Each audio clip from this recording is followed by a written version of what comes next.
ছাত্ৰ ছাত্ৰীসকল নমস্কাৰ।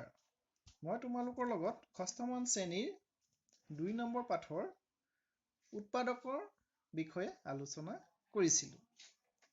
বৰ্তমান মই তোমালোকৰ লগত আলোচনা কৰিবলৈ লোৱা বিষয়টো হ'ল গুণিতক। এতিয়া গুণিতক কাক বোলে? গুণিতক কাক বোলে? কোনো সংখ্যাক অখণ্ড সংখ্যাৰে পূৰণ কৰিলে সংখ্যাটোৰ গুণিতক পোৱা যায়। যেনে ৫ৰ গুণিতক হ'ব ৫, ১০, ১৫। এতিয়া গুণিতক কাক বোলে? কোনো সংখ্যাক অখণ্ড সংখ্যাৰে পূৰণ কৰিলে সংখ্যাটোৰ গুণিতক পোৱা যায়। ধৰা কোনো এটা সংখ্যা ললো ৫।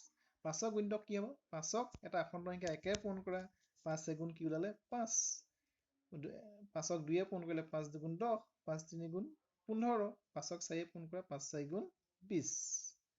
এইবিলাক হ'ল ৫ৰ গুণিতক। ঠিক তেনেদৰে তুমি আন এটা সংখ্যা লোৱা ১০। ১০ ল'লে কি হ'ব? ১০ৰ গুণিতক কি হ'ব? ১০ক ১ে পূৰণ কৰিলে ১০, ১ক পূৰণ কৰিলে ১০ এগুণ ১০ হয়, ১০ দুগুণ ২০ হয়, ১০ তিনি গুণ ৩০ হয়, ১০ ৪ গুণ ৪০ হয়, ১০ ৫ গুণ ৫০ হয়। গতিকে ১০ৰ গুণিতক এতিয়া কি হ'ব? ১০ৰ গুণিতক হ'ল ১০ হ'ল, ২০ হ'ব, ৩০ হ'ব, ৪০ হ'ব, ৫০ হ'ব। এতিয়া আমি গুণিতকৰ লগত সম্বন্ধ থকা আমি এটা অংক প্ৰশ্নৰ এটা সমাধান কৰিম। তোমালোকে উলিয়াই লোৱা পেজ নম্বৰ 44, যিটো আছে তোমাৰ নিজে কৰা যিটো আছে ৩ নম্বৰ প্ৰশ্নটো তোমালোকে পঢ়া। সেইটো প্ৰথম 4টা সাধাৰণ গুণিতক উলিওৱা। যিহেতু মোৰ ইয়াত জেগা কম, গতিকে মই 2টাই উলিয়াম, তোমালোকে নিজে 4টা পিছত উলিয়াই ল'বা। এতিয়া কিতাপখন তোমালোকে দেখিছানে? প্ৰশ্নটো পেজ নম্বৰ 44। এতিয়া প্ৰশ্নটো ইয়াত কি আছে? প্ৰথম প্ৰশ্নটো মই কৈ দিছোঁ, ৩ আৰু 6 সাধাৰণ গুণিতক উলিওৱা। ৩ গুণিতক কি হ'ব? মানে 3ক পূৰণ কৰি যোৱা।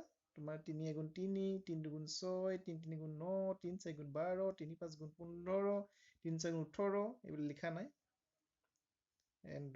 ইত্যাদি হ'ব। ঠিক তেনেকে 6 গুণিতক কি হ'ব? ৬ এগুণ ৬, ৬ দুগুণ ১২, ৬ তিনি গুণ ১৮, ৬ ৪ গুণ ২৪, ৬ ৫ গুণ ৩০। এইকেইটা হ'ব তোমাৰ কি? 6 গুণিতক। এনেদৰে গৈ থাকিব। এতিয়া আহিলে আমাৰ ৩ আৰু 6 কি উলিয়াব লাগে? সাধাৰণ গুণিতক উলিয়াব লাগে। ৩ আৰু 6 সাধাৰণ গুণিতক কি হ'ব? মানে ৩ আৰু 6 গুণিতক কেইটাত থকা? সাধাৰণ, মানে দুইটাতে থকা। কি কি আছে? ৩ গুণিতকত 6 আছে আৰু 6 গুণিতকতো 6 আছে। গতিকে 6 6 এটা আহিলে 6। আৰু কি আছে বাৰু? কি কি আছে তুমি চোৱাচোন। ৩ গুণিতক আৰু 6 গুণিতকৰ লগত একেলগে এইটো 12 আছে। গতিকে আহিলে 12। এতিয়া প্ৰথম দুটা মই উলিয়ালো 6 আৰু 12। বাকী দুটা তোমালোকে নিজে উলিয়াই ল'বা।